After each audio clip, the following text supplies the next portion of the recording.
لوگ کہتے ہیں نا اہل بیت اہل بیت اہل بیت، تو اہل بیت سے محبت بہت ضروری. تو اہل بیت میں سب سے پہلے کون ہے؟ بیویاں. تو عجیب اہل بیت ہیں، حضرت علی ہیں اس میں، بس حضرت فاطمہ ہیں، حضرت عباس ہیں، یہ بھی یقیناً اہل بیت ہیں. لیکن امی عائشہ، بولو بھائی، وہ تو گھر والی. اہل بیت کا اردو میں ترجمہ پتہ ہے کیا ہے؟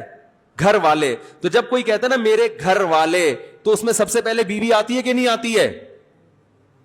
ابے آپ لوگ بولتے ہیں نا اپنے گھر والوں کے ساتھ آئیے گا، آپ بیوی کے ساتھ ہی نہیں گئے، پڑوسیوں کو لے گئے.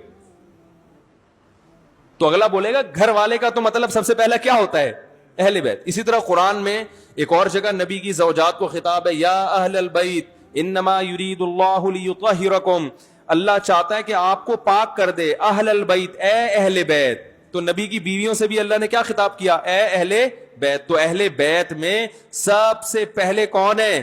نبی کی بیویاں. اور آپ کی بیوی میں سب سے چہیتی کون تھی؟ امی عائشہ.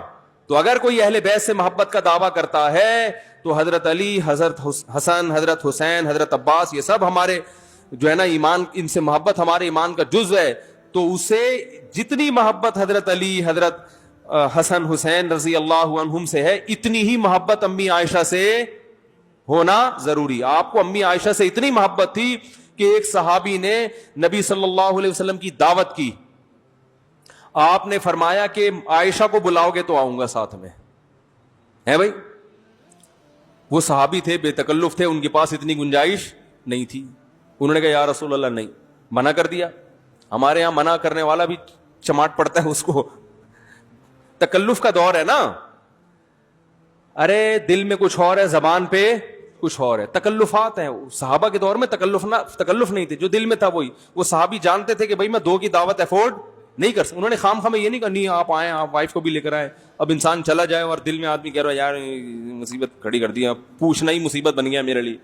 دل صاف تھے ان لوگوں کے، صاف کہہ دیا یا رسول اللہ یہ پیشکش قبول نہیں ہے. اللہ کے نبی نے بھی بتا دیا، پھر آپ کی دعوت قبول. بولو بھائی. تو نبی تو امت کے معلم تھے نا، بیوی کا ادب بھی سکھا رہے تھے. ادب سے مراد محبت، کہ بعض دفعہ انسان کو اپنی بیوی کے بارے میں تھوڑی غیرت بھی دکھانی پڑتی ہے کہ بھائی میری وائف کو بھی بلاؤ گے تو آؤں گا ورنہ جاؤ. تو بیوی کتنا خوش ہوگی یہ سن کے میرے میاں نے دعوت کیا کر دی، ٹھکرا دی. آج الٹا ہو رہا ہے، ابے تو نے بھابھی کو خام خامے بلا لیا یار. یہی ہوتا ہے. ابے یار ایک تھوڑا سا ریلیکس ہونے کا موقع ملا تھا یار، گھر میں بھی بھابھی کے ساتھ ہی بیٹھ کے کھانا کھاتے ہیں، اب تھوڑا سا ریلیکس تھا، ہم تھوڑا آؤٹنگ واؤٹنگ ہو جائے گی، بیٹھیں گے. تو نے بھابھی کو بھی دعوت دے دی. اب خود ہی میں تو منع کر نہیں سکتا، اب تو خود ہی کوئی ٹوپی شوپی کرا دے. تو یہی تربیت بھی کرنی تھی نا نبی نے. تو آپ صلی اللہ علیہ وسلم نے فرمایا عائشہ کو بھی بلاؤ. تو فضائل سب صحابہ کے ہیں، سب اہل بیت ہمارے لیے قابل محبت. لیکن جیسے حضرت علی کی بات نرالی ہے بھائی، بے شک اس میں دو رائے نہیں ہو سکتی، تو امی عائشہ کی بات بھی کیا ہے؟ نرالی ہے. یہ انداز کسی اور زوجہ کے نصیب میں نہیں آیا. تو ان صحابی نے پھر کچھ دنوں بعد دوبارہ دعوت کی، یا رسول اللہ میرے گھر تشریف لائیں، کھانا کھائیں. آپ نے فرمایا عائشہ کو بھی بلاؤ. انہوں نے پھر منع کر دیا، بھائی اکیلے آ سکتے ہیں. تو فرمایا نہیں، قبول نہیں ہے. تیسری دفعہ پھر دعوت کی، آپ نے فرمایا عائشہ کو بھی بلاؤ. انہوں نے پھر قبول کر لی. ممکن ہے تیسری دفعہ پہلے سے انتظام کر کے آئے ہو. اہل بیت سے محبت میں امہات المومنین سے محبت، وہ اہل بیت کی محبت میں داخل ہے. اور ان میں سب سے زیادہ کس سے؟ امی عائشہ اور پھر حضرت خدیجہ رضی اللہ